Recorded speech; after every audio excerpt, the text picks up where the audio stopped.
Well, well, well. What is going on out there, horror fan baby, huh? What's going out there, my friends, huh? It's been a little while, huh? We had a little breaksy from each other, didn't we? Who all we got in here? I see Ricky Hogan, Grassman. Oh my goodness gracious. And on time this time, man. That is a rare treat from you. Patty Heckman, JK, Chadster, oh my goodness, Samuel Stokes, Josh Brown, Single, Ted JP, oh my God, I'm going to be parched after saying all of your names. Well, let me tell you something, baby. John Heckman, yes, yes. Danny Reinhardt, no, there will be no spoilers for the new Evil Dead tonight, although I will be discussing it. But I'm going to be very careful not to spoil anything for you folks out there. And Anna will be joining me here momentarily. She's getting all set up and working her behind the scenes magic. No birthday hats tonight, Chad Edmonds. Brother, we already celebrated. So how is everyone feeling? You know, Patty says that she misses our daily visit. Me too. So I want to know, how is everyone feeling tonight? Huh? It's been a while. How did that week off treat you? I'm going to tell you what. Was I the only one who had problems sleeping that Thursday or that Friday night after the party? I was so jacked. I was wired. I was bouncing off the walls after that night that I just couldn't sleep. I was like, I stayed up all night. I was watching scary movies and everything. You didn't. Hi, baby. I didn't even send you the link, did I? You didn't invite me. Let me invite you. I'm not even invited, guys. You're not even invited to the stream anymore. It doesn't even want me here. Let me make sure you have it. See, it's been a week and I've already fallen off. I've already forgot. I'm like, what? What is a computer? How does it even work? Computers? What are those? Okay, let me send you the link skis. But yeah, I want to know what everybody's been up to for the week. Yeah, single text out. What's up, Steve? Feeling great and glad to be here. Glad you are here, man. So glad to see all of you coming back. I can't believe we're up to 18 people in here already. We've been live 2 minutes, people. 2 minutes, and the horror fam is just piling in here. Chad says he had to cry every day because his homie wasn't here to speak with. I know, man. It was weird, huh? There it is. So weird. And Patty says she had too much cake. Oh, my God. You and me both. Yeah. You and me both. After that stream ended, I had more pizza and more cake. Oh, man. Yeah. I actually saw that. Chad Edmonds is bringing up some news that I just found out before I got on stream. Jerry Springer died today. Rest in peace, Jerry. Hell yeah, man. All right, we're bringing Annie Luscious Dragons on here. What about you? What about you, Anna? How do you feel a week after? It's weird because it feels, we were doing it once a week. Yeah. And that always just felt normal. And now going a whole week felt like forever. It felt way longer than a week. Yeah, it's like I have all this time. I don't know what to do with it. You've been feeling it. I've actually been feeling the hell out of the time. He's not been not feeling his time. Hell no, I've been filling it up. All right, so tonight, as always, we're going to talk with you folks. So send questions, comments, whatever throughout, and I will get to those. Some of them I will star or bookmark, whatever you prefer to call it, and I will get to those at the end of the broadcast tonight. Yeah, Grassman, for you here, man. I was doing it once a week. I was doing it every day, brother. Yeah. every day. And Grassman, you missed most of them, man. Where were you, bro? I miss you, bro. Come on, bro. Every day for 30 days. Yes. So, I will get to your comments later and I will get to them throughout. But tonight we are going to talk about the Evil Dead franchise, which is a doozy to talk about. It's been a doozy of a day. Has been a doozy of a day. Doozy of a day. Chad Edmonds, like, how many Goosebumps adventures did you read to me this week? 40. None. We haven't, like, so, while we were doing the 30 days of talk horror, other things had to slack off. Big time. Yeah. To permit that. So we've had some catch up. So we've had to do some catch up. Yeah. So, I took a few days off, or tried to, and then it was like back to the grind. I was like, oh my God, I'm not ready. Yeah. I'm not ready to face real life yet. It's hard. Like, we had to have like a meeting. Like, we had a meeting about like all the stuff we had put off to do the 30 days. And it was like, okay, so here's our list of things, the other things that we were going to do. Yeah. Which ones do we want to do now that let me tell you something. It is really hard to go from streaming and having so much fun for 30 days in a row with you guys to going to, we have to vacuum today and dust. Oh, both of which I did. Yeah, I was working on a car. Yeah, okay, that's way more fun. Oh my God. No, Chad, I did not get demonetized because of no videos this week. Thank God. Thank God. Well, we can't give YouTube any excuses, though. Hex, we love you too. Welcome to the stream, my friend, and the horror fam. You're one of us. Yay. So, I did want to show something. So, if you guys remember, on the night of the big celebration, I opened fan mail. And I opened presents from Anna here. Well, I got one in a package the next day. It didn't make it here in time, but Everything Horror Collector sent me this, and I wanted to show it off to all of you. And I thought this was perfect, considering the topic we're about to discuss tonight.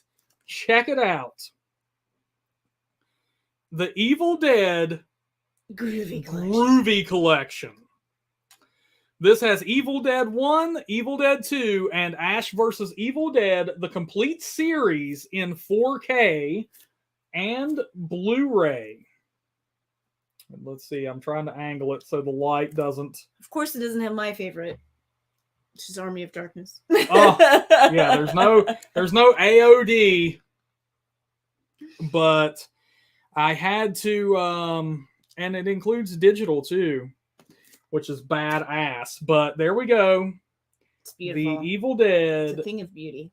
There we go. Groovy Collection. Check that out, man. Thank you, Everything Horror Collector. This thing is absolutely beautiful. Like, if you're a fan of Evil Dead and you don't have this tattoo on you, you're not, because that just looks like a badass tattoo design right there. It does.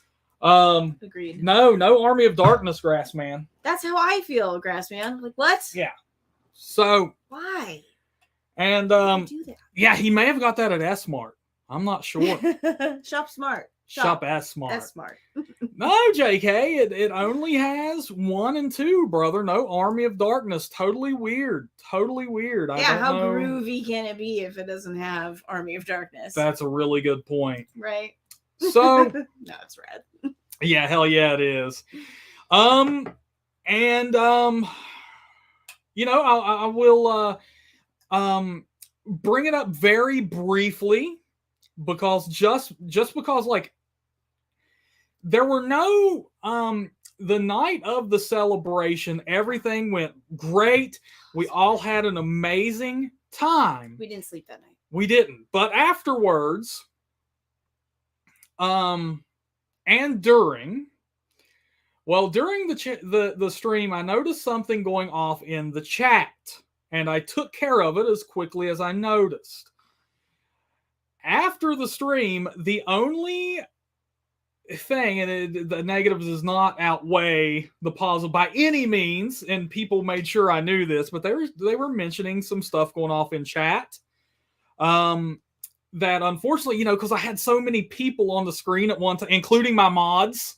Yeah, right. All your mods, which include me. Yeah. And what was going on in the chat no one moderating with chat. one certain member pretty much killed it for a period of time. So I just wanted to say I noticed who was doing it. I noticed what happened. I just wanted to apologize to everyone for that disturbance that night. It will not happen again. I assure you. Like, I will jump on that shit immediately. Yeah, we'll be more careful in future to not have all of our mods tied up.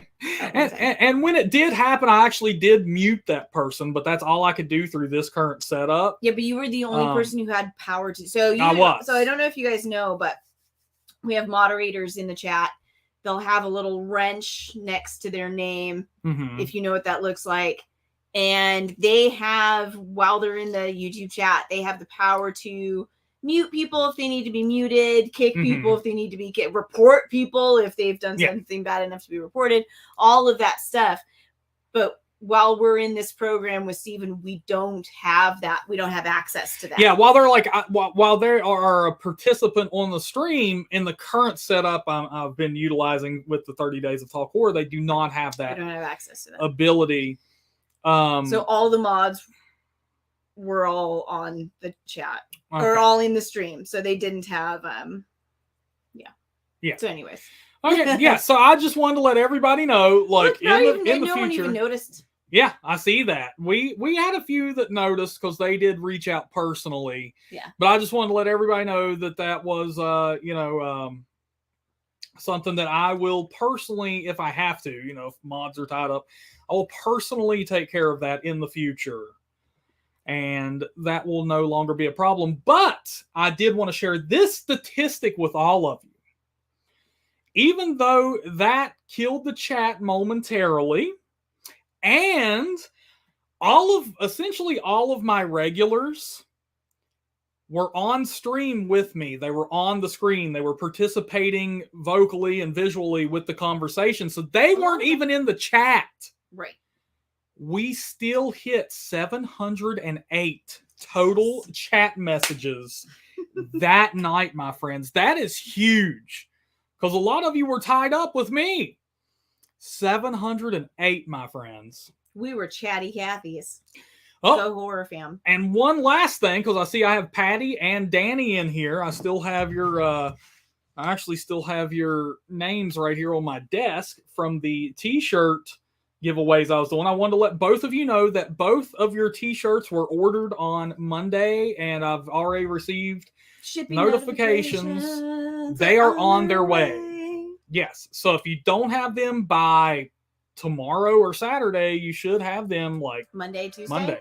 Ricky Hogan, $5. Thank you, Ricky. Oh my goodness, Ricky Hogan, a total stud. He says, just showing you guys a little support. I appreciate the content. Thank you so much, Ricky. We appreciate you, dude.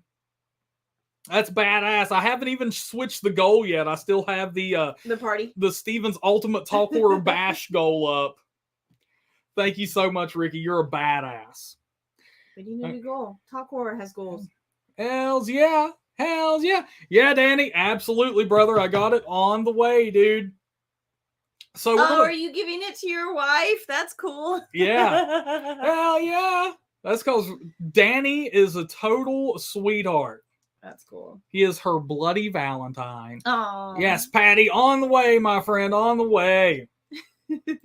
All right, so we're going to talk about The Evil Dead, and we'll go ahead. We'll talk about these in chronological order. Okay. And then eventually, at the end of the night, we will get to Evil Dead Rise. Now, like I said, we will not spoil anything, but we will talk about the film. We're going to do it in a way that doesn't spoil anything, so you don't have to worry about that. But the original Evil Dead was an independent film. I consider it independent anyway. It's not one that's typically touted as being independent, but I consider it really to be like a group of friends legitimately got together and made a movie. Yeah. You know, when I've never heard it discussed as an indie film, though. It's interesting now that I'm bringing it up. It's like, But so a group of friends got together and decided that they were going to make a horror film. Now, the film is your very typical now. This film came out in 81, but now this is a very typical setup. Group of friends going to an isolated cabin in the woods. And typically you might think slasher or something like that, but Evil Dead brought something new to the table. Mm-hmm. We get demons. Yeah. Via a book and a recording these young adults find in the cabin that contains incantations that, when these passages are recited, bring demons into our world. Yeah. And it's interesting how you phrase that too, because I think that's one of the elements I've always enjoyed about the Evil Dead is that they're adults. They are adults. They are adults. Young 20s, early 20s, young 20s. Oh my God. Early 20s. Yeah. Yeah, they're young adults, but they're adults. They are adults. They're not teenagers. They're not, these are people who are going to this cabin. You have two couples, and then you have a sister of our main character, and they're just going to hang out, drink a little bit, relax, get a little bit romantic. Mm-hmm. Ash gives his girlfriend a nice little necklace there. But this movie, I'm going to tell you what, man, the original Evil Dead scared the shit out of me when I was a kid. Oh, nice. It was such a great movie. And, I think it is partly because I live in the sticks. Yeah. I mean, I live where the Evil Dead could take place. Yeah. Period. Yeah. And I think that's part of what scared me, I mean, it was filmed in your mountain range. Yes. It's filmed in Appalachia. We live in Appalachia. So, yeah. And yes, I am saying that right. Yeah. Thank you. No, Appalachia. No, Appalachia. Thank you. It's Appalachia, baby. And, I have, like I said, this takes place in a secluded cabin in the woods. I've watched this movie in a secluded cabin in the woods. Hell, I pretty much, every time I watch it, I'm in a secluded cabin in the woods. Yeah. But, so these young adults, they find a tape recorder that belonged to an archaeologist talking about his discoveries, and one of which being the Necronomicon, and he is kind of, is working to translate? Yeah, he's working to translate the book. Working to translate the book. Mm-hmm. And he reads the incantations onto this tape recorder, which these young adults find, and they play the tape recorder, listening to it, and they're hearing these incantations spoken aloud, which allows demons to come to our plane of existence. And big mistake. Huge. Big mistake. The Book of Human Skin. Yes, the Book of Human Skin. Bound in human flesh and inked in human blood. And this movie, I mean, it plays on, first of all, man, these being young friends who got together to make a movie, they did a phenomenal job. Mm-hmm. I'm a huge fan of the movie. I've been to the filming locations. I have that video up on this channel where me and Briggs and our friend Anthony went to the filming locations of the original Evil Dead. I've done 10 things you didn't know about the Evil Dead on here. I've covered it multiple times. The passion and the craftsmanship and everything that went into this movie is just absolutely amazing. Yeah. And no budget. I mean, I remember one of the ways they got budget, they literally hit the phone book and started calling people. They did. They just called. They just went through the phone book calling everybody. Yeah. Asking for basically donations to make the film. Yeah. Crazy. It's amazing. And the demons, the Deadites in Evil Dead, I think are just, they're unlike any other demons. That may not be true for the sequels. We'll get into that. Okay. But I definitely think as far as demonic horror goes and possession films go, Mm-hmm. The Exorcist is up here for sure. It is the king. Right. It is God. I can agree with that. Of possession horror films and stuff like that. And then Evil Dead did a really great job. The thing is, see, the demons in Evil Dead, they absolutely are great at their job because they torment the living shit out of the humans. Mm-hmm. They know that they're inhabiting the body of your sister, mm-hmm. or your best friend, or your girlfriend, yeah. and they will use that shit to just grate on you. Yeah. And there's no mistake about it. They want you dead. They want you to suffer. They are going to get you. There is no hope for you.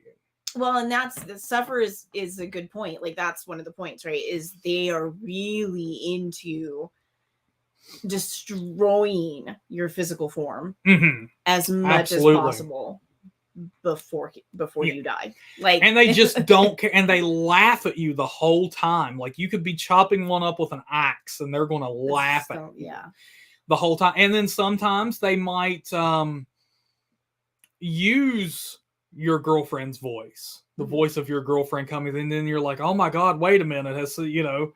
Is it you? Is it you? Shelly, is that you? Brenda. Brenda. It's you, Brenda. It's you, Brenda. And it's like, oh my god, dude, these guys are vicious. But I think that's a lost art with new demons in horror films. They are so okay, it's almost the equivalent of, it's just like Jaws to me. Every other shark movie after Jaws is like, please. Okay. It's like the equivalent of like how new shark movie, they all use CGI. Right. And it sucks. It like that immediately takes me out because I see a cartoon shark swimming around. I just can't take that as terrifying. Yeah. It's almost how I equate it to like new possession movies. It's like the demons are so almost cringy, if not outright cringy to a degree. It's like the stuff they're saying, I've heard better 4 years ago. Yeah. You know what I'm saying? So it's like the Evil Dead, if you want to see demons done right, Evil Dead, Night of and The King, The Exorcist. So I don't know. Do you feel that way about yeah, absolutely. There are some like phrases that the demons in the Evil Dead say mm-hmm. that I walk around quoting because I still love them. Like, it's one by one. I love that line. You. Like, I know everybody like is always I love it. Juiced on I'll Swallow Your Soul or some of the other ones, but like the one by one we will take you is so good when it first happens in the movie. Like, and I love it. And I mean, it's like these people are in a secluded cabin and they're stuck in here with these things that are absolutely tormenting them. Yeah. And they're beating them down mentally and physically. I mean, it is a very physically violent. The Evil Dead movies are notorious for that. Like, they are very physically violent. But man, these people, they desperately try to escape and everything, and the damn bridge is out, it's flooded, whatever. It's like, man, these people don't stand a chance, and the demons let you know that from the word go. Yeah. And this movie doesn't waste any damn time. Like, it's all setting up something. As soon as the movie starts, I mean, they're having car problems. When they walk up to they're not even in the cabin yet, and the damn porch swing is just beating against the side of the house. Mm-hmm. And then when he gets to the door, it suddenly stops. It's like there's something off about the place as soon as the movie starts. Yeah, absolutely. As soon as the movie starts, something is off. So it's like just a wonderful movie. It is a very scary movie, and they use everything at their disposal. They really do. Like, it's a really creative movie. I mean, the spider veins crawling throughout the leg, the white, bloody looking like vomit. Yeah. Well, it's one of those films. To speaking of the fact that they used everything at their disposal, like I think like it's one of those films where you can genuinely say that the location itself is in and of itself a character. Like the location plays as big of a role in the film as any of the. Yes. Yeah. The location is, like I said, I've been there, and like I just felt the energy as soon as I was, on location there. And that's how, and like Sam Raimi used it that way. I mean, that's why you get that really, really fantastic opening. Yeah. Shot, right? Yeah. Like, and it's, and then the whole sequence through the trees and all of that. It's all of that just plays into, so the whole place it's the place, right? Yeah, like it's not just the demons. Not like, right. Yeah. It's not right. And this was the type of research that was going on here.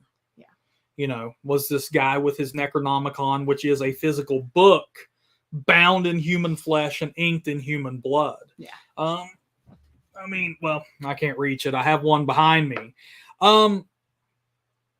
So, and something I will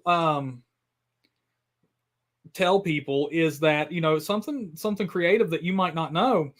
When I was on location where they filmed Evil Dead, all those cellar sequences, the cabin, which is no longer there, it burnt down. The cabin they filmed in didn't have a cellar. Right. It didn't have a cellar. So all of the cellar sequences you see in the film were actually shot in the filmmaker's home state of Michigan. Right. But, obviously there's some scenes inside the cabin where you see the demons chained up in the cellar and they're popping up trying to get out. All they did for that was they built a little trap door in the bottom of the cabin and then dug out a hole. Yeah, so they're under standing the so they're kneeling. They're they're kneeling in a hole, and the hole is still there. So, because in that video, if you haven't seen it, the Evil Dead filming locations then and now, which I've published on this channel, you need to go watch that because I did make Briggs kneel in that hole and pop out. But the original, the original Evil Dead is just so scary to me. It is so effective. It is scary. Like, and it was strange for me. So Steven is saying like it scared him as a child. I didn't see it as a child. I saw Army of Darkness as a child. Vastly different movie. But that was my introduction to the world of the Evil Dead. So it was interesting for me. I won't talk too much about that right now, but what was interesting to me was to go back and watch Evil Dead as an adult because I didn't see it till I was an adult. I bet it blew your mind. And have it be a scary movie. I was shocked. Like, it's a scary movie. It is. Yeah. It is. And as an adult for the first time. And I think that, I mean, people have seen these movies. There's probably not anyone in here who hasn't seen it. So, if there's any questions about it, we can go over those now about the original Evil Dead. But, I think that'll be a good segue into Evil Dead 2 because tonally, as a franchise, Evil Dead is all over the freaking place. Well, yeah, I guess if you all take it, but over it's like, the damn place. Definitely from like the original Evil Dead to Evil Dead 2, it takes a sharp right turn, like just and then after Evil Dead 2 comes Army of Darkness, which took an even more sharp turn. We'll get into it here in a minute as they go. Like we'll get into it here in a minute, and I'll discuss how I was affected by that. But if there's any questions right now, we'll talk about the Evil Dead. If anybody feels like it was probably easier to go backwards the way I did than it was for y'all. But yeah, if like I said, if there's any questions or anything like that, we'll get to them right now. I hope I'm like doing okay because I'm so familiar with these movies and I've seen them so much that I don't want to like glaze over shit and leave people hanging. So if there's any questions or anything like that, I will answer them, but I'm hoping everyone's following along as we kind of take a look back at the Evil Dead franchise. But that was 1981, and yeah, it was a shock. It was like Stephen King did wonders for the production of the original Evil Dead, because once it was out and he saw it, he praised it. And we're talking like, this is OG Stephen King. This is peak. Yeah, this is before Stephen King kind of tarnished his own brand with all of his appraisals. You know what I'm saying? Because now it's a marketing ploy. Yeah. You know what I'm saying? Now it's like, I mean, hell, we fallen victim to James Wan presents, and you think it's a James Wan movie, and it's like, no, James Wan didn't have shit to do with it. Well, you don't get a lot of Stephen King presents, but you do get a lot of Stephen King says this is good. Stephen King says this is good, and then you're like, Stephen King was paid to say this shit was good. So, yeah, we're gonna get into that, JK. I'll make a comment. Yeah. But yeah, so Stephen King did wonders for it. He praised the original Evil Dead, and it ended up like the UK wanting to ban the shit and everything. You know what I'm saying? It's like, yeah. So, like, for those of you who weren't around while that movie was originally in theaters and out and whatever, and you question now, like, was it scary? It was so scary. Yes. They wanted to ban it. Like, yeah, so, absolutely. What? Absolutely. Yeah. And how are we doing, folks? I'm wanting to make sure we're doing okay with my connection and everything, because I'm getting some, like... Are you feeling like you're laggy? I'm feeling like I may be a little bit laggy. I may need to change some things next time, but I don't know why I would be lagging. Huh. But I don't know. Yeah. But anyway, here's Single Text Guy. He asked, was the first Evil Dead considered a horror comedy? No. I have heard. Now, here's the thing. It wasn't at the time. It absolutely not. No. So that's why okay, so here's the thing. The absolute correct answer is no. Mm-hmm. Your knee jerk was a no. My knee jerk is a no. People get confused now when they look back on it retrospectively, and they're like, "Oh my god, the effect, they were so funny. Those effects are so silly. Those effects were No, the effects were supposed to be genuine. They did the best with what they could at that time. And I personally think the grittiness, the look of it is just, it makes it even scarier to me. But people who look back on it retrospectively want to talk about how hilarious the original, it's like, hilarious? What the hell is funny about the original movie? Not. Yeah, and it wasn't meant to be. Like, absolutely not. Yeah, the filmmakers had no intention of the original being funny. It's just literally people today watching those old effects going like, oh, this is so cheesy, it's so silly, but that's not. No, it's absolutely. It wasn't taken that way at the time at all. Absolutely not. Like, it's not like, it's almost like people looking back on it talk about it as if it's like something like Dead Alive. It's like, no, it is not that movie. Yeah. The original one is a horror film, and it is a straight up horror film, and it's very effective at that. Yeah. J.A. asks, would you say a movie like Night of the Demons borrowed from Evil Dead? 100%. I would say absolutely. Yeah. But Kevin Tenney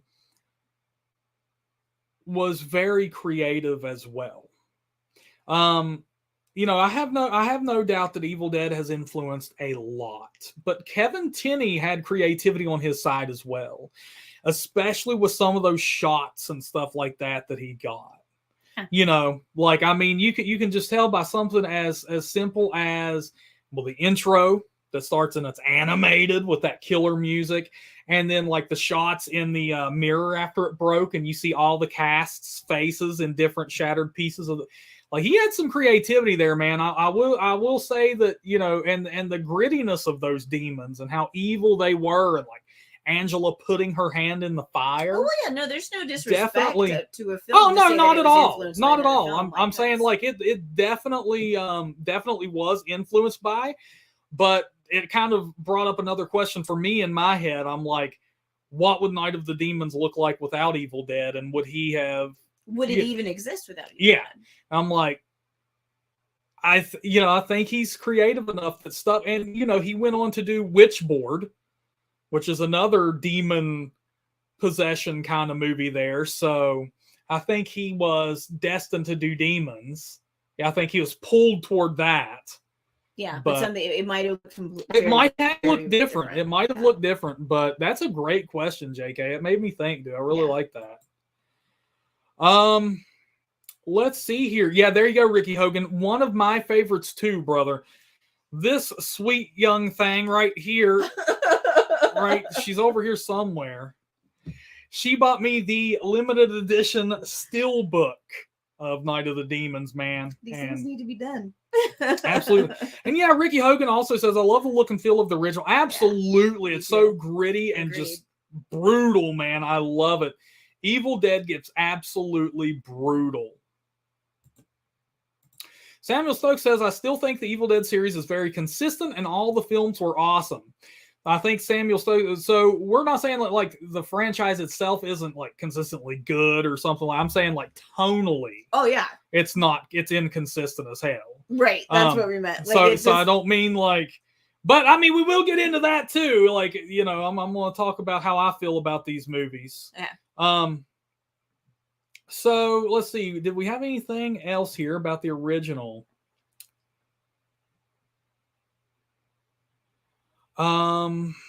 Let's see. Okay, so JK says, I would still argue Evil Dead 2 is essentially a horror comedy remake of the first Evil Dead. Yes. That brings us to Evil Dead 2, because this is an excellent segue into that for me. Yeah. So I'm going to go ahead and tell you something, folks. This is what happened to me when I was a little Steve-arino. I told you the original Evil Dead scared the shit out of me. I loved it. I owned it. I watched it. I essentially live where it happened, okay? So I'm out with my grandparents. And we're walking through a store. I think it was Walmart. Yeah, we were walking through Walmart. And I happened to see Evil Dead 2. And I was like, Evil Dead 2? I love the original. I didn't know shit about Evil Dead 2 or any of that. I was like, oh my God, I love the original. I want to watch Evil Dead 2. The original's so good. This has to be amazing. So I get it. They get it for me. My grandparents make the purchase for me. I was probably begged for it. And I probably told them the same thing I just told you. Like, oh my God, I love the original so much. Please, I got to have this. And then I talked them into watching it with me that night. Just because, okay, I was allowed to watch horror movies alone, any horror movie. I don't care what it was. Even when I was like really little, we're talking like 5 years old. I'm allowed to go upstairs and watch Child's Play. Or whatever. So even though I was allowed to watch this alone, I still wanted my grandparents to watch it with me because I was so excited. I was like, you guys are going to love this movie. The original is amazing, and I'm telling them about it. I'm hyping it up. Yeah. I put in Evil Dead 2. Yeah. And I was so shocked and outright embarrassed that I turned it off. I turned off Evil Dead 2 after the scene where Ash's girlfriend is dancing around like a ballerina.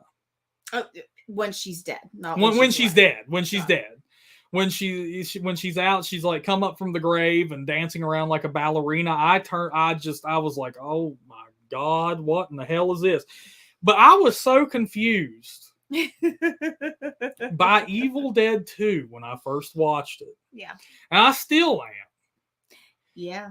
I'm still confused about Evil Dead. When I first watched Evil Dead 2, and I will get into a little brief explanation summary of what the movie is here in just a second for you folks wondering what the fuck is Steve talking about. When I originally watched Evil Dead 2, I thought I had got the wrong movie, or like something happened and like this movie messed up or something. Because like Evil Dead 2 is essentially a remake of the original film. it's like what? But completely rewritten, right? They were like, nah. But it's the same. So it has it's like a reboot. Bruce Campbell, who plays Ash Williams, and he is our main character in the original, is back as the main character in the second, and he's doing the same damn thing again, but with less people. He's doing the same thing with less, So this time he's going with a more ridiculous characterization. Yeah, this time he is going to a cabin in the middle of the woods. Yeah. Same setup, but this time just with his girlfriend. No friends are with him. No sister. And they get to the cabin in the middle of the woods, and they start messing with the Necronomicon again, and demons show up and all that. And it's like it was like watching a great value version of the original to me. It was like if somebody threw, and I mean, this is like what my little kid mind equated it to when I said like something got messed up. Because I didn't understand filmmaking yet or blah, blah, blah. I was like, it was like if somebody threw a copy of the original into a fucking mud hole and ran over it. And then so pieces of the movie were missing. Like pieces of the movie were missing. It was like, because it was essentially the same movie, but a lesser movie and more comedic. So this one, like I said, follows Ash, and he's going back to the cabin, which confused me. I was like, why would you go back there? Like, that's but you got to think of part 2 as a remake of the original. Now keep in mind it came out only 6 years later. And I would argue, and Steven and I have this debate all the time, like I think that there's a difference between a remake and a reboot, and I would call this a reboot. It takes a character that you know, but plot and like one essential plot line, and then everything else is different. And I think that's the key with Evil Dead 2. It takes Ash and it takes the Book of the Dead, and the Deadites, and drops them into a new story. But it's also rebooting the timeline. But it's also an origin story. That's my point. It creates a new time. It creates a whole new timeline. So Evil Dead 2, whereas Evil it's Dead, definitely not a sequel. I don't know why they called it Evil Dead 2. I'll confused until I die over whereas Evil Dead 1 is a straight up horror film. Evil Dead 2 is a hardcore horror comedy. Like, it is very hard a horror comedy. Like, very hard on the comedy side. Very hard on the comedy side. Very, very little on the horror side. Very little. And I felt. And a problem is, and I'm going to get to that comment in a minute, JK, because you're absolutely correct. The problem is, though, whether it's a remake or a reboot, whatever, we don't have to get hung up on terms. It needs, the shitty thing is about Evil Dead 2, it needs the original for you to understand what the fuck is going on. Well, and I pointed that out. We just watched it this week, and it was Anna's first time. Shocker. It was my first time. I had seen the original Evil Dead a number of times. I've seen Army of Darkness 100 times. Yeah. I've seen the remake. Yeah, a couple times. A couple of times. Yeah. 3 or 4 times. Yeah. I had never seen Evil Dead 2. And we sat down and watched it. And about 20 minutes into the movie, I turned to Steven and I said, I only understand what's happening because I've seen the original. Yeah. Like, they rush through and or leave out so much necessary knowledge. And it's the type of thing that a lot of people, because they're familiar with the original story, don't catch. Yeah. Like, and that's not picking on anybody. Like, that's just that's just the way our brains work, right? You know what you know, and you don't know that they're not telling you what you should know. Yeah. But for whatever reason, I clicked into that. I was like, oh my God, they're leaving so much information out. Yeah. That you would have no idea what was going on if you hadn't seen the original. Or, yeah. Or even Army of Darkness. I think Army of Darkness explains what's going on better than Evil Dead 2 does. Yeah. And the thing is, and JK brings this up right here. He says the irony being that Evil Dead 2 had a much bigger budget. And I want to get into this because that is, so Sam Raimi's reason, who directed the original, he had directed Evil Dead 2. His whole reason for making Evil Dead 2 essentially a remake or reboot, whatever you want to call it, is that he didn't have the funds to make the movie he wanted to make originally. And now after the success of the original Evil Dead, he was able to make Evil Dead 2 with a bigger budget. So, and this came out 6 years later and looks like it has a fucking far less budget than this Evil Dead 2 came out in 1987. By watching this movie and not knowing that, I would guess it came out in 1980. Like, definitely not late 80s, not even mid 80s. It definitely looks like an early 80s movie. So it's like, what in the hell did you spend that newfound budget on? Yeah. Claymation. Claymation is expensive and time consuming. And that's what he spent his budget. But it's like there wasn't a lot of it, and it wasn't great claymation. There's a lot. I mean, there's more. I mean, most of the gore in the remake or in this, Evil Dead 2 is claymation. Yeah. I mean, that dancing that's true. Dancing ballerina scene is all of that is claymation. And I love claymation, so I'm not talking smack about claymation, but that's where the budget went.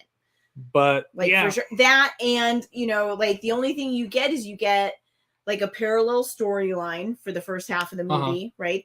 You get two different storylines happening. You get multiple locations. The first film is all filmed in one location. Mm-hmm. So you get very brief moments of like multiple locations. You know what I'm saying? You know what I mean? But that's it. Like, that's the difference. Here's 10 seconds in a parking lot. And the interesting thing is I don't feel like it filled the story out more to have that parallel storyline, to have the daughter of the researcher was Showa looking for her parents. Like, that didn't fill the story up more for me, like, at all. Like, I don't know if it did for anybody. Like, aha, these were actual real people. No. So, and just to give people an idea of how cheesy Evil Dead 2 is. Like, Evil Dead 2, I'm going to put it, you said it like this, you're like, it's not horror enough to be scary, and it's not funny enough to be a successful comedy. Yeah. Like, it's, just to let people know, like, how cheesy and hokey this one is. It's like, you have like a dancing dead ballerina segment. You have a segment where a mounted deer head is talking smack. I mean, and but I mean, you have eyeballs flying across the screen. Yeah. Literally. The interesting thing is I tend to actually find Sam Raimi's brand of humor very, very funny.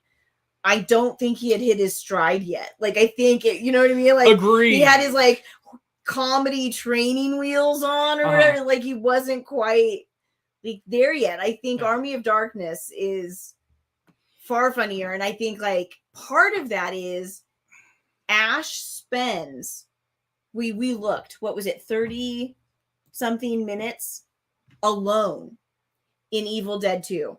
Yeah. Completely alone. So there's no one there for him to be riffing off of. There's no one there.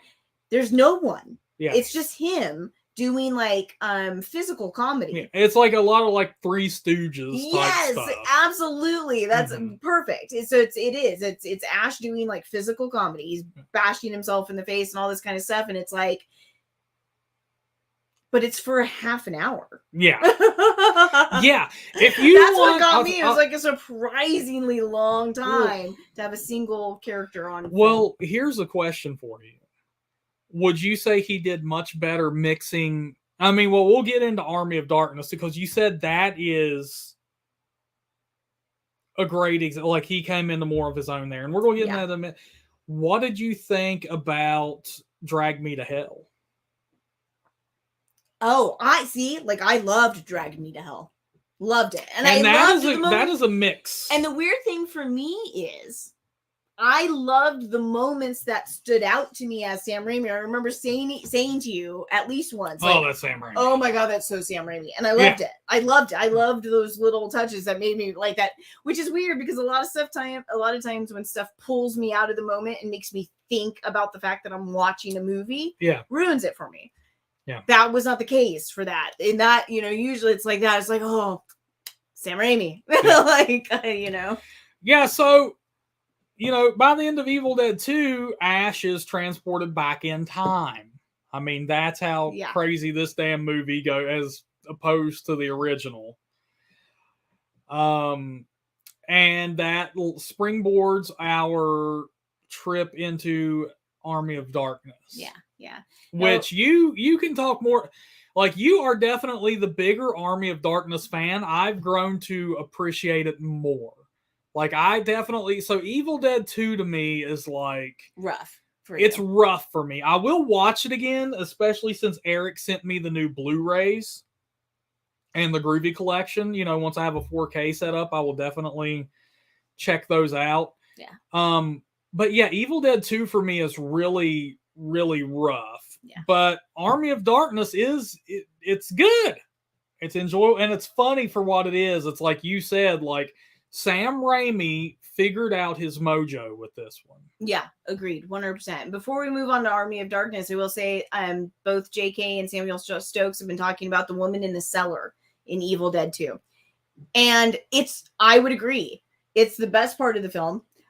It's the most like the original.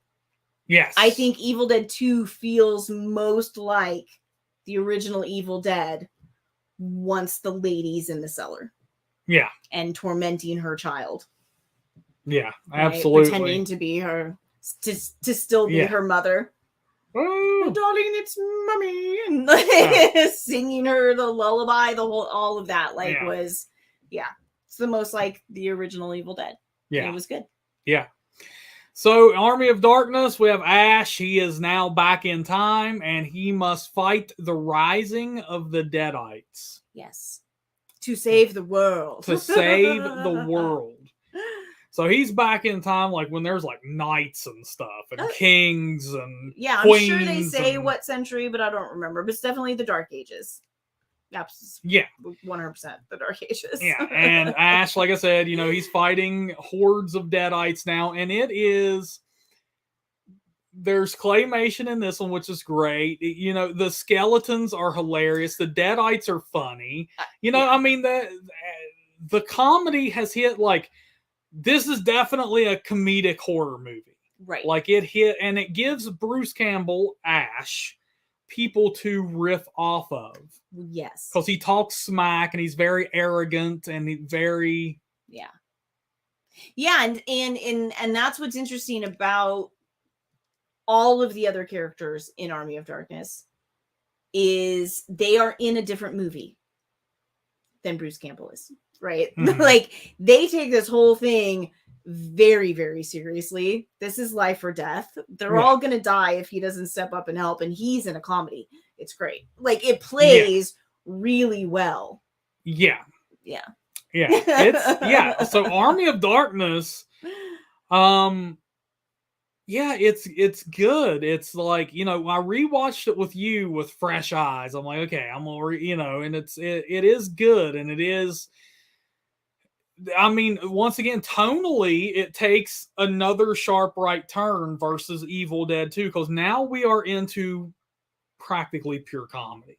Yeah. I mean, well, and and someone mentioned, I think it was JK, and fantasy, right? Like, it is mixed. You now have horror, comedy, fantasy. Yeah. If you want to call it a period piece, you can, but it's not. It's probably closer to fantasy. Is probably more accurate, right? Like, yeah. So Army of Darkness, and it's one of those that, like, my friend described it this way, because being horror fans, I'm sure I'm speaking to a lot of you out there who watch cable. I'm sure you did, so you probably don't get to relate to this. When you would cable when I was a kid. Well, yeah, but I'm saying, like, you guys were a little more monitored. Oh, we were super monitored. But like he described Army of Darkness to me. He's like, even if you don't like it, this is how he described it. He's like, man, he's like, you know, rolling through AMC and Army of Darkness is on. And I'm like, fuck, I hate that movie, but I always watch it anyway. You know, like, so it's one. It's like, to him, he describes it as like one of those movies that you want to hate, but you can't. You can't hate it. It's hard to hate. So, you can't. It's, you know, it's interesting because while we were very monitored, that is not to say that our parents didn't and other family members didn't put us in front of movies that maybe were too mature for our age. But like Army of Darkness, my grandfather showed us. Oh, yeah. Army of Darkness, I'm telling you, people, you just got to watch it and understand that the series has taken another sharp right turn and you're watching pure comedy. Yeah. Dark comedy. It's funny, it was a random side note. I will say that's one of the things I miss about cable, or just television in general, is the fact that you could sit down on a given night and turn the TV on and something would be on AMC or TNT or, you know, one of those that just showed movies all the time. And even though you've seen it now 20 times on that channel, you're going to sit and watch it anyways. Yeah. Always. Roadhouse. One of mine was A Time to Kill. I think I watched that on TNT. I've never seen that times. But like, yeah, I can name you, like, Roadhouse was always going to be on like TBS constantly. Yeah. And then the reason I bring up Army of Darkness is because AMC always had, like, you knew what you were going to get on AMC. It's like, especially around Halloween, it's like they're not going to show you Evil Dead 1 or 2. It's going to be Army of Darkness over and over. You're going to get that one. Just like you're not going to get, it would be very rare you would get like Halloween 1 or 2. You're going to get 4 and 5 out the ass. Like AMC absolutely loved those. Yeah. So Army of Darkness, sharp right turn there, but we're into pure comedic land. And it's great.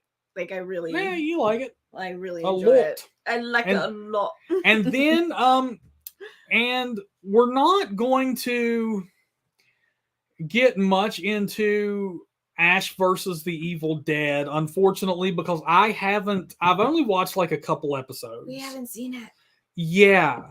But now we will, because now we own it. But yeah, totally. But Ash versus Evil Dead, which I believe was on Stars, goes to see, it's weird. Okay, so actually, if I remember right, the remake came out first, and then Ash versus Evil Dead, which is a television series. And the remake took it back to its horror roots, which turn this damn car around. And then Ash versus Evil Dead is pure comedy again. Is it? Yeah, it's pure comedy. It's Army of Darkness made into a TV series. Fun. Okay, I haven't seen it, so that's cool. I'm saying, like, that is probably why God, I forgot what I was going to say now. That is probably why it's so confusing to people, like this series, and they look back and they think it's always been comedy or something. It's like, no. But so I can't talk much about Ash versus Evil Dead, unfortunately. Yeah. But getting into the remake, which came out in 2013, it went back to horror. Thank God, because that's what I like. So scary. Because we don't get much like truly scary demonic horror anymore. So, and I knew Evil Dead would do us right. And it went back to like hard horror. It's hard horror. Yeah. I mean, this movie, there isn't a single funny moment in that movie. No, and it's very dark from the beginning. Patty. Bye, Patty. So in the original, our group are headed to a cabin in the woods for fun. For funsies. It's for fun. It's for funsies. in the Evil Dead remake, our group of friends are headed to the cabin so that one of them can detox from heroin. Yes, she is hardcore. Detox, yeah, she is an absolute addict. She's even overdosed in the past. Her estranged brother shows up in support of her, and they're estranged because he kind of abandoned the family when their mom was dying of cancer, and she was the only one left who could to look after her. And not a pleasant time for them. Yeah. But I mean, this, you know, as you guys can see already, this movie starts off so much darker. Right. Yeah. It has. Yeah. Yeah. And well, I mean, it starts off with a demon being burned is how it actually starts before we get into the setup. It has like a prelude. Yeah. Yeah. It has a prelude, and it basically shows Ricky Hogan with another 5. Gotta head out, guys. I'll catch the rest later. As always, I enjoy the streams. Thank you, Ricky. Thank you, Ricky. I love the Evil Dead remake, dude. So hop back in here because I'm about to gush about this one, brother. Yeah. So yeah, it shows like the culmination of what happened to the last group of people who read the words, right? Like that's what it's showing. It's like this just happened. From the Necronomicon. So our group of friends are back in this cabin. You get a remake of the legendary, notorious tree scene from the original film. You get, I mean, there's certain things that it holds on to, but it is its own new story. No, it holds on to the type of group you have. You have a brother and sister. Mm-hmm. The brother has his girlfriend. Then you have another couple that are also friends, right? So you have like essentially like the same makeup of people. Yeah. But so you get all those different dynamics. And these people, Michael Richardson has joined us. What's up, Mike? Hey, Chad is peacing out. Hey, have a good call, Chad. Thanks for coming in, brother. Back, dude. So they're back in the cabin, this new group of peoples. And of course, they discover the Necronomicon. And one of them is a school teacher and a little bit too smart for his own good. Yeah, reads the book. Yeah, reads from the book. Yeah, which I thought was like an interesting, instead of playing a recording again kind of thing. It was he just reads from the book. Yeah, because that would be a little more like, like especially for a teacher, you're like, all right, what the hell is this? Yeah, so it's almost like he's murmuring it out loud, trying to make out what it says, and so it's like, because like somebody has went through the book and tried to scribble out, all the words, so he lays a piece of paper over it and takes a pencil and kind of like to figure out what they've written over. Yeah, and that's how he kind of like, calm down. It's like, oh my God. JK says the decision to read the book was frustrating. It was for me too. I agree. Oh, yeah. It's covered in, so it's like wrapped up in a trash bag and barbed wire. Right.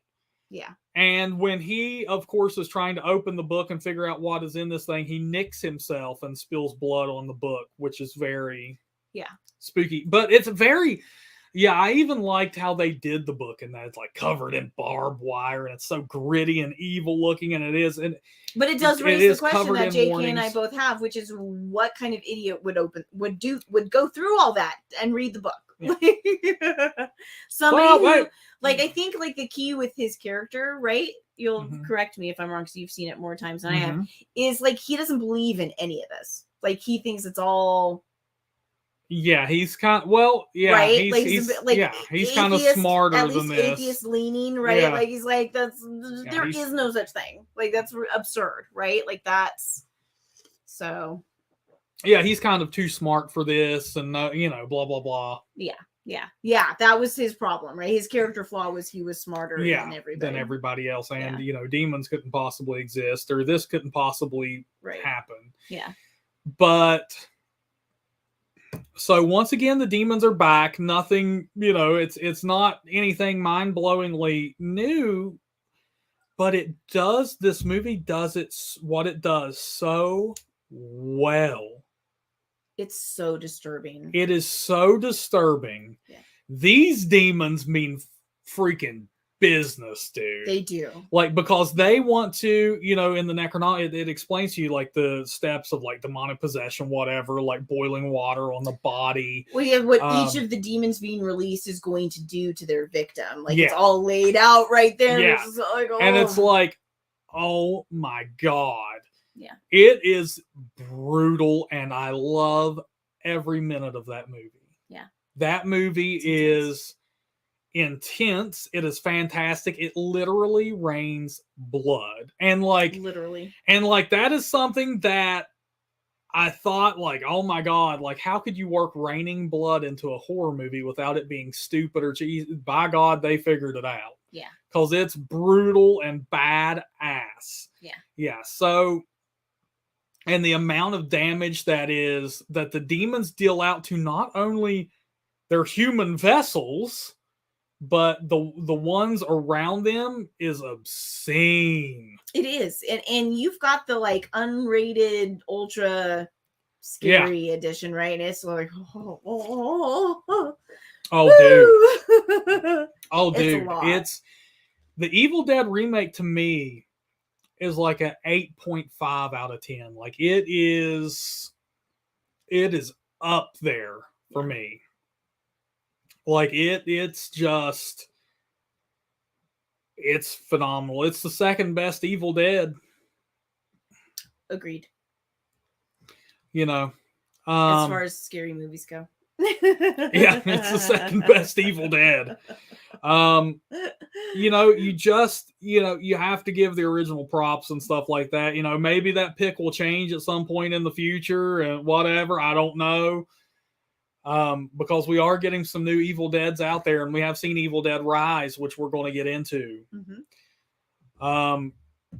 But yeah, I don't think there's much I can say about the remake other than it is so amazing, and it's so bloody and intense, and you get a final battle with a great big bad. It's like, what the hell even is this thing? And I don't think there's much more I can say about it.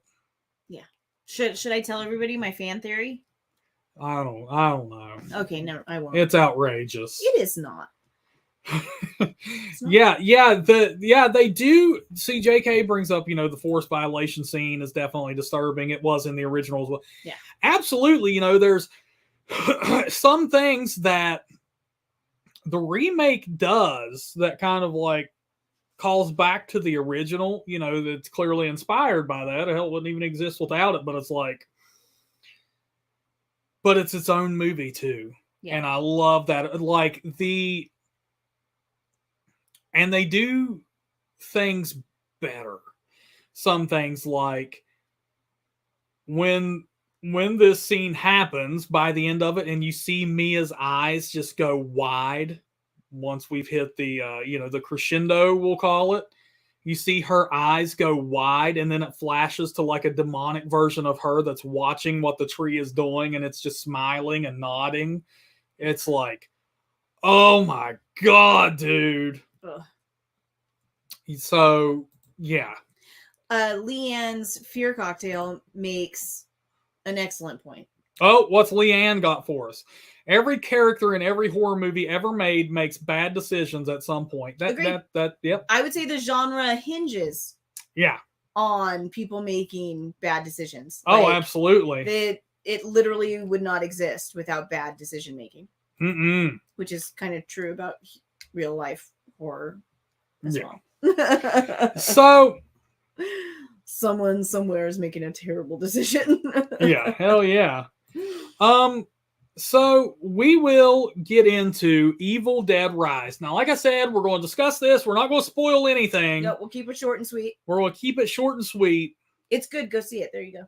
Oh, come on. So we saw this movie. I finally got to see it. I really wanted to when the night it came out, but we wasn't able to for the legendary Talk Horror. So we saw it the next party. day. So we saw didn't wait long. No, we waited until Tuesday to go see it. And we're not going to spoil anything, but I will say it is a horror movie. It is. It is. It back stays in the thank horror God. Movie. Yeah, it's not a comedy. It's not, check it out. It is a really good movie.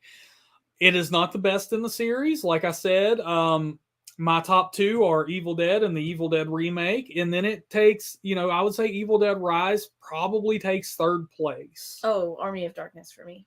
Yeah, it may be, I have to watch Army of Darkness again. But it is like, it's like a different genre though. So it is a totally different genre. If you're putting the original Evil Dead and then the Evil Dead remake, and you're calling that like a grouping, Evil Dead Rise definitely falls into that grouping. It doesn't fall into the Army of Darkness grouping. It doesn't. There's a lot of things I like about Evil Dead Rise, and it's like I said, it's the fact that they bring it back to being a horror movie. Yeah. So they stuck in the horror genre. I like the story and the set. I like the location. I mean, as we all know, this one takes place in an apartment.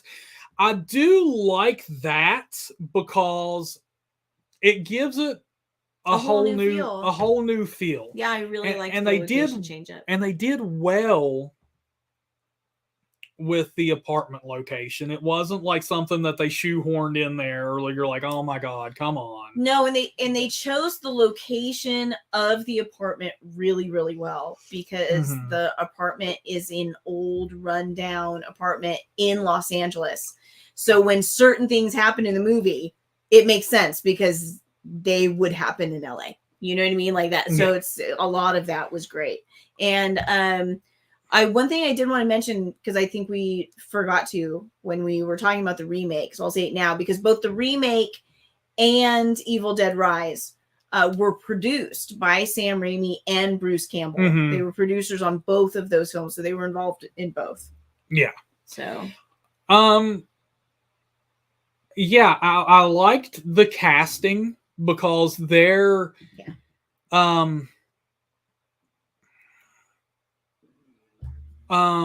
I'll just leave it at that. I liked the casting. It was more realistic than a lot of stuff I'm seeing lately. I liked the characters. They were more realistic than a lot of what I'm seeing lately. You had like teenagers in the film, obviously, that looked their age, which is shocking. They looked their age, and they acted like I might not say it because it might be a little miniature spoiler on, but I don't know. I mean, you don't see.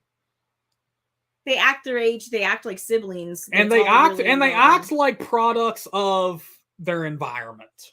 Okay, gotcha. Agreed. Yeah. How they would how they would conduct themselves given their circumstances.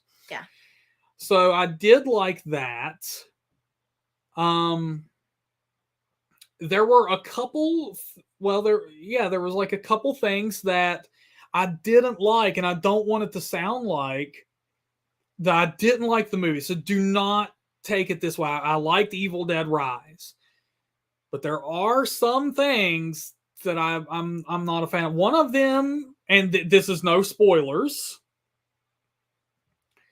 One of them being the fact that, of course, like it's going to make references to the franchise. Like almost every movie does that now. But the tonal shift of shoehorning those references in there took me out of the movie. They could have been done better. 100% took me out of the movie. Like when they they could have been done better. Because referencing back to the older movies could have been done better. Because it made absolutely no sense. Yeah. To reference those, and particularly like one of the references, the movie itself that reference did not work for the movie itself. Period. Right. Like in no circumstance would that have worked. And there's another reference or two they make that calls back to previous entries in the franchise. Yep. JK And called it out in I the won't, chat. yeah, I won't say it out loud in case anybody, but I mean, I don't think that's a spoiler, but you know, just in case there's some real sticklers out there, but a couple of the references, they had characters say things that did not suit their character whatsoever. Yeah. Nor the moment. Mm-hmm. So I didn't like that. And the other one was these movies rely on audio. Because the incantations are spoken audibly. So audio is a crucial factor to these movies at some point or another. Yeah, yeah. During a scene where it is good audio quality is pretty damn pertinent, like they messed up. Yeah, they added like an echo. They added like an echo and reverb, like all kinds of shit. Made it too difficult to understand what. And it made it really difficult. Yes, like you couldn't. Like I even tried to like close my eyes and not look at the screen and just focus 100% on the audio. Yeah. And it didn't even help. Yeah. But other than that, and I will, the only other thing I could say, and it's not even a negative, like I did feel like something was tacked on. Mm-hmm. But that's not even necessarily a negative, but it did have a very tacked on feeling. Other than that, though, Evil Dead Rise was really good. I would go. It was fun. If I had disposable income, I would go see it again in theaters before it's out. Like it was fun. It was scary. Like Anna jumped a few times. Yeah, it got me a couple times. Yeah, Samuel says the mother's performance as the Deadites was fantastic. Yeah, she was great. She was really creepy. And like, you know how I said about demon dialogue in some of these movies that have come since The Exorcist is really cheesy. The Evil Dead franchise doesn't they're good about suffer from that. Like they're really, you know, like the dialogue in Evil Dead Rise was really good and disturbing and just and worked. Hardcore. Like she's a mom and it's the demon. And they did, and for where they and for where they did mess up on the a key scene with the audio, like we told, like you couldn't understand what was being said because they put too much echo and shit on it, and like reverb or whatever. While they do mess up there, they do have some scenes where they do audio manipulation that's pretty damn cool. Yeah. Agreed. So yeah, so good ass movie, man. Like I said, I'd go see it again. Just a couple little, you know, marks I had to take off for, you know, some basic stuff I think they could have done better, but what about you? Yeah, no, like I thought it was really fun. I think it's one of the better horror films we've seen recently. Oh, absolutely. You know, it's, you know, and it's easy to get like nitpicky. It's like, yeah, there were certain things I had trouble with, and you know, there were a couple decisions characters made where I was like, you know, but like overall, it was really enjoyable. It was really scary. A lot of great gore, a lot of like, you know, stuff that you don't want to see happen, and it does, and all that kind of stuff, which is great. And the actors were great. The characters were all believable and interesting. And Samuel Stokes' the little girl was great. She was. I loved her. Like, yeah, there were some tense ass moments, and there were some that was just like, oh my god, it's like these demons are just torturous, man. They are like and that's what this one really takes you back to for sure. It's like, yeah, I will promise you people that you will, as soon as you walk out of the theater, you will come away with some shit that you remember. Oh, for sure. Like, there's going to be key moments that stick out. It's not one of those, like, because we've all been to the theaters where a movie just kind of feels like, blech, like it just vomited on you, and you just, there's nothing about it that's, it's like, well, I saw that. Yeah. Yeah. You know, but nothing sticks out. Yeah. This definitely had some moments. standout moments for sure in a already good movie. Yeah, yeah. So, and it feels very much like an Evil Dead film if you're, like I said, taken to the if you put them into their own categories, right? This is one of the scarier ones, so it feels like the original movie. It feels like the remake. So it feels like those movies, which is cool because I feel like a lot of times, you know, these branch off films don't really. They change enough tonally that, and I was worried that that's where this was headed because you're in an apartment, you're with a family. Oh, they're going to be so scared to do X, Y, or Z that it's not going to feel like, nope, totally. It's absolutely an Evil Dead film. Like, oh, absolutely. Yeah. Yeah. And it's like, and you know, this is kind of like become a joke. Like, it's almost become a, like, I say it half-heartedly. Sometimes I actually do mean it. If a film is try hard, but like kind of like Blumhouse or something, we'll say.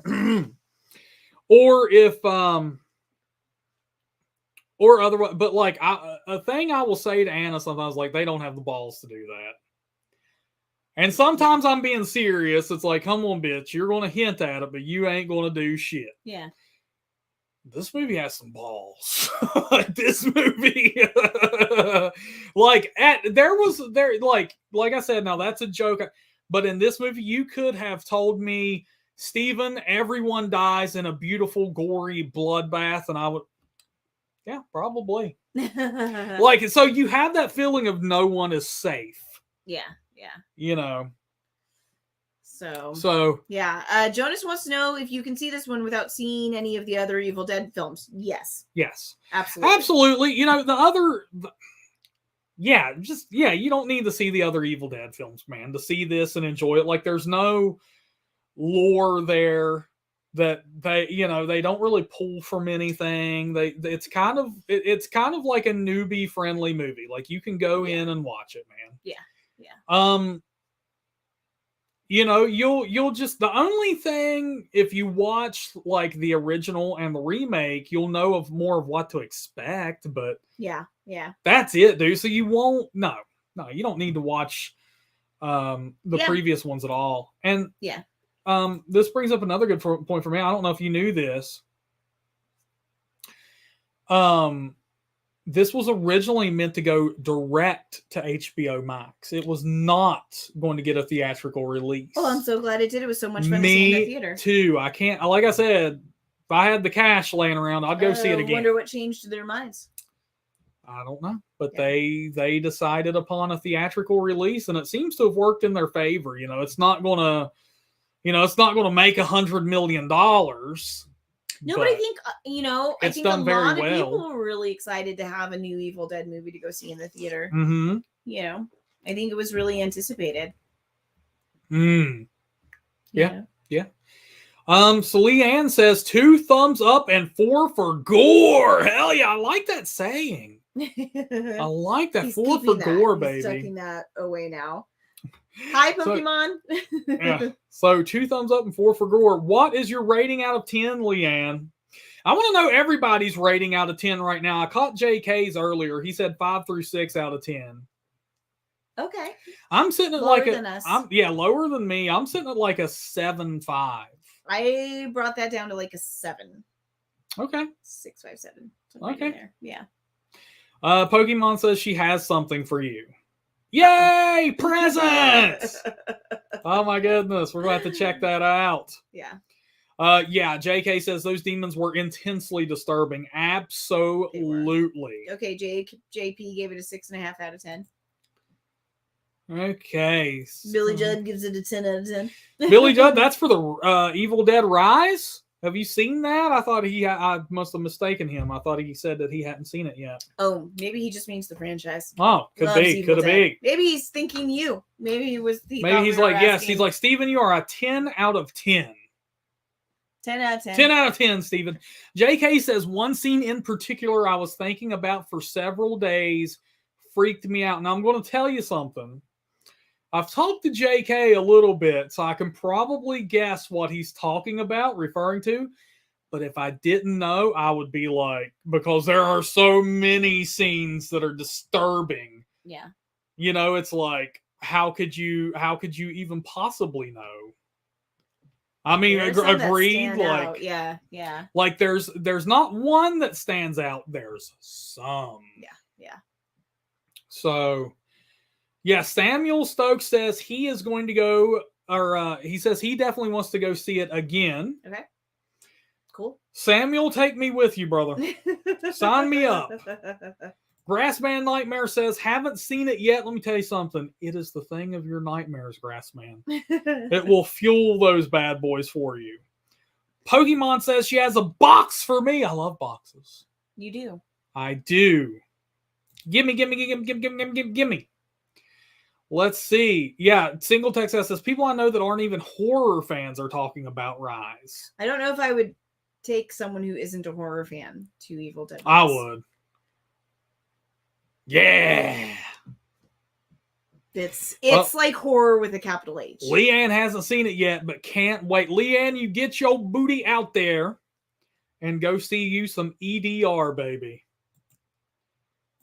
Oh, man. Yeah, so this is... I will tell you this. If you have questions or whatnot, go ahead and send them over. We're going to start wrapping up, but I will tell you this. This was interesting. What?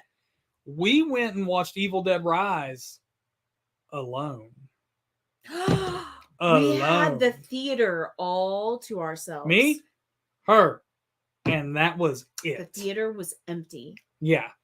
But I will tell you, oh my God, this was we went to a matinee on Tuesday. This was so fucking freaky. Like, so nearing the end of the movie, as things are like, those of you who have seen it, things are intense. Yeah. Dude, it has been me and Anna sitting in there for like an hour and 10 minutes. Yeah, we were deep into the film. And we're just sitting there like, you know, I turn around, you know, I do the old lean back, you know what I'm saying, bud? I do the old lean back and look over my shoulder and oh my God, a theater employee was standing there right behind us. I was like, oh shit.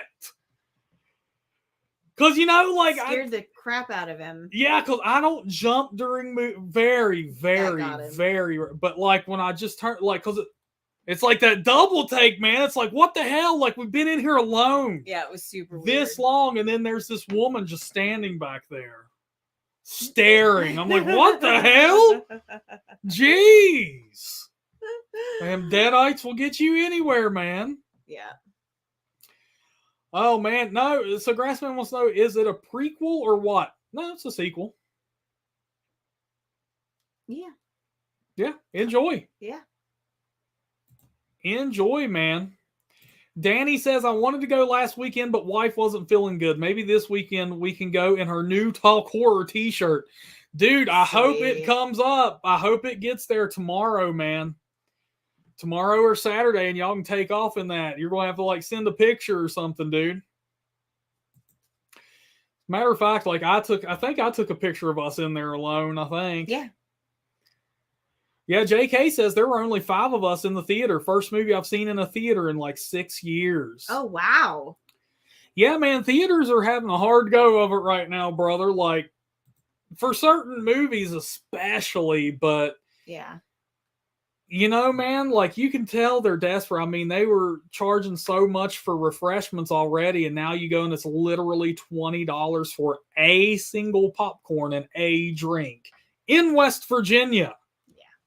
Now, that's at the bigger theater. You know, our local theater still has their old prices. They probably have to because it's even smaller. Yeah. But, you know, I saw, you know, speaking of, like, the bigger theater and stuff, they're even doing like a free movie night some nights. Wow. It's like they get to pick what movie or whatever, but I guess they're relying on people buying concessions. Yeah. Because I know that's where they make most of their money, but you know, you can't. if you want people to come in, man, you can't, you can't turn going into a theater, which used to be something that like was a date night kind of thing. You can't turn going to the theater into something that costs $60. Yeah. Well, what they've done, what some theaters have done, and I think is brilliant, and I wish we had some out here, is they've brought the restaurant and the bar into the movie theater. Yeah. And that's brilliant because then that is date night, right? You get to have dinner while you're watching your movie and you get to have cocktails all. Yeah. That's the way to go. Hell yeah. Well, yeah, but imagine too, like, I've always seen, because like, I've went with like families and stuff, and those poor saps who have 3 kids and a wife, and it's like, yeah, how in the hell do you, like, no wonder the theater for people like that, where me and you can go once a week if we really want to. Mm-hmm. That shit becomes a vacation for some families because old dad or mom is shelling out $100. Yeah, just to see a movie. Just to see a single movie. That sucks, dude. Yeah. So what they need to do, lower those prices back down, and Marvel needs to start pumping out like they were, like superhero movies every 2 months, and get those kiddies back. It's funny that you say that because I remember like right before all those movies came out, there was already that, theaters are going to be a thing of the past, blah, blah, blah. And then you got 10 years of Marvel movies and it like saved the system. Like, and I love the theaters. So like those movies, like, that's the thing, because like the theaters I can see some theaters like closing down. Hopefully not all. Yeah. But that's why I'm taking my ass out to see these movies as much as, Yeah. I don't have the money to like support your local theater. Yeah, I don't have the money to spend on the damn popcorn and drink every time, or like it has to be a birthday or something for that. But so yeah, Leanne says, I'm putting on my booty shorts and I'm out the door. Put them on, hike those bad boys up, and go see it, because as JK says, if you haven't seen it, you need to, because I'm not sure how long it will last. Yeah. Because, and especially at our small theater, things typically get 1 to 2 weeks at best. Yeah. Yep. At our big theater, they'll have shit in there for months. Yeah. But these smaller ones, man, especially if you have a smaller theater, you got to throw them a bone, man. Oh, God, Grassman said that's how it was when we saw Underworld. Just me, myself, and I. Loud a hell yeah. It would be. Dude, and that's weird. Underworld, I feel like, came out at a time when, people were still going to the theater. And yeah. Yeah, I've seen a few by myself because of West Virginia. Yeah. But yeah, I remember there's just been a few, man, and it's super fun to have a theater to yourself. It totally is. It totally is. Man, so yeah. Samuel Stokes is coming in saying he gives Evil Dead Rise an 8. Wow. That's yeah, man. I dig it. Yeah, he's up there with me. We're not too far off. Yeah. Grassman says he just watched the trailer and he gives it a 10 out of 10 just from the trailer. Now, I will say this one, I did want to comment on this earlier. The trailer for this one is good. It's not like Renfield, which I know I'm still talking about it, and I don't want y'all to think I didn't like Renfield. I was just disappointed because the trailer tricked me. So this one has like a legitimate trailer. Like what you see is what you're going to get. Yeah. JK, the theater chain around here sells monthly memberships where you get a free movie once a month, a 20% discount on concessions. Dang, that's pretty cool. What? That's pretty cool, man. I want to live there. Yeah, no doubt. No doubt. That's awesome. Yeah. We're going to have to scoot over, JK. We're moving in. Coming over, bro. You have buddies now. You have boarding buddies. Oh, man. Oh, Grassman says that the Underworld, he saw it on the last day it was in theaters. That'll do it. That will do it. Remember how, like, I'm sure the bigger theaters that have lots of amphitheaters within their system, like, still do this. They have little ones, the smaller amphitheaters, like, towards the back. And, like, as the older a movie gets, like, the smaller the amphitheater they put it in. Yeah. Oh yeah, I remember those days. Mm. At like the AMC 20 or whatever, there's literally 20 screens in one complex, and so they put it over. if you've waited to the last minute to see a movie in theaters, like you're all the way in the back in the very, very small theater, and yeah, it's you and like 2 other people, and that's oh it. my god, like yeah, I love that stuff. What would you say? Just curious. I mean, because we're about to wrap this up, folks. Because I think we've caught up on all comments and everything. So, what would you say out of all the movies we've seen in theaters recently was the most packed, had the largest audience for the movie? You know, I don't think we have a fair comparison because we've seen some here and we've seen some in California. But that's true. But in California, there was no package there. Like there wasn't many people in that theater. I thought there was when we saw Spiral. There were a good number of people in the theater, weren't there? Were there? But I think Cocaine Bear for out here had Cocaine Bear or Violent Night. To be fair, we did see Violent Night in a much larger theater. We did, in a much larger town. So I think like if you're looking at our small town and our small town theater, Cocaine Bear had the biggest turnout. Remember? Totally. It was all old people, like tons of old people. Yeah. Now we went off genre and saw Maverick at that theater, and it definitely had more people. Oh, Maverick, and it deserved it. Maverick deserves everything Maverick gets. But as far as horror films go, yeah, Cocaine Bear had the biggest turnout, oddly enough. Damn. Don't you think? Great. If we're talking only about the Summersville theater. Yeah, if we're talking about, I would say Cocaine Bear. Yeah. Otherwise, I would have been like probably Violent Night. Violent Night, yeah. Yeah. Absolutely. There was nobody for this one. No, it was just us. Just us. Crazy, but what can you do? Yeah, our theater is so small, by the way, that some of the times you can hear noises from the other theater. Like the other. Yes. Oh my god, like the film next door to our movie. I don't know what the hell was playing. Was so loud. It kind of ruins like the sound quality of our film for the first 10 minutes. Yeah. Absolutely. It was really weird. Yeah. So yeah.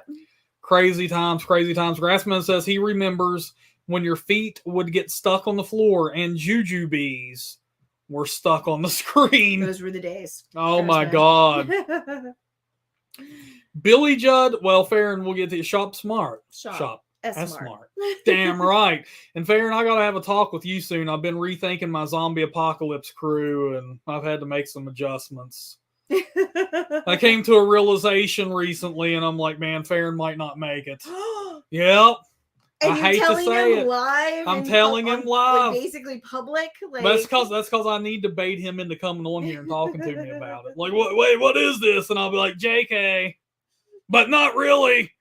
You're kicked. Billy Judd wants to know if the female employee behind me was a ghost. She may have been, dude, because when we walked out, she wasn't in the theater. No. We didn't see her again. That's the problem, Farron. That's the issue I'm going to discuss with you. I've decided I might have to kick you off. That's everybody else is like, what? He's going to propose? It's like, no, it's not that. I promise. Something else we've discussed. All right, my friends. Tonight was a good one. I'm glad to be back. Seagrass man, he's on it. He's like, what? What? Okay, so we've had a good one. This is the first week back on the regular Thursday schedules, my friends. I hope you didn't miss me too much, but I did miss you a lot. Now I go back to vacuuming the floor. You better. All right, my friends. Thank you all so much for coming in. I'll see you all next week. Until next time, look horror. Listen horror. Talk horror. Yeah, that's right.